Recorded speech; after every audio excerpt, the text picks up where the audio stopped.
একজন তুলারাশি মানুষ, তিনি নাকি পাতা ঢোলের তালে তালে আর তন্ত্র মন্ত্র বলে হাত পা নাড়াতে থাকেন এই পাতা।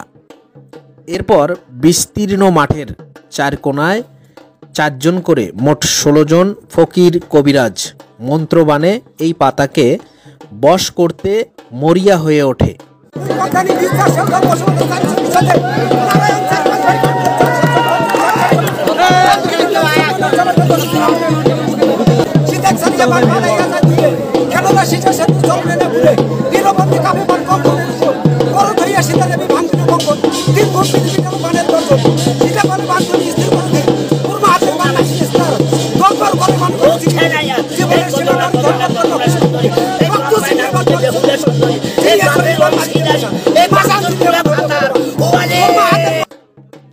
চার কোনায় নির্দিষ্ট একটি এরিয়া থাকে, তার ভিতরে মানুষরূপী এই পাতাকে ফেলে দিতে পারলেই সেই কবিরাজ বা ফকির পাবেন একটি পয়েন্ট।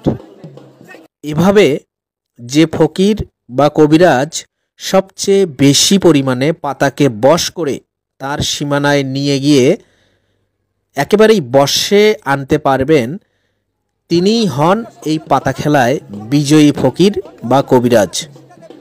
আয়োজক কমিটি তার হাতেই তুলে দেন প্রথম পুরস্কার।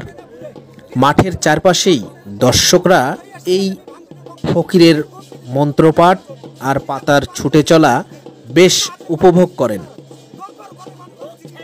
শুধু গাইবান্ধা নয়, গোটা উত্তরাঞ্চলেই এই ফকির কবিরাজের তন্ত্রমন্ত্র আর তুলারাশি পাতার হাত পা নড়াচড়া এবং গ্রামগঞ্জে এই খেলাটি অত্যন্ত জনপ্রিয়তা পেয়েছে। তা দর্শক উপস্থিতি দেখলেই বোঝা যায় এই পাতা খেলার জনপ্রিয়তাটা কতটুকু। গ্রাম বাংলায় অত্যন্ত জনপ্রিয় এই পাতা খেলা দেখতে আশেপাশের বিভিন্ন গ্রাম এলাকা থেকে ছুটে আসেন হাজারো মানুষ। তারা কবিরাজের এই যে মন্ত্র পড়ার যে ভঙ্গি, অঙ্গভঙ্গি এসব দেখেন এবং পাতার হাত পা নাড়িয়ে ছুটে চলাও দারুণ উপভোগ করেন। এই পাতা খেলা দেখতে শুধু পুরুষরা না, অসংখ্য মহিলা এবং শিশুরাও এই পাতা খেলা দেখতে ছুটে আসেন এই পাতা খেলার সীমানায়।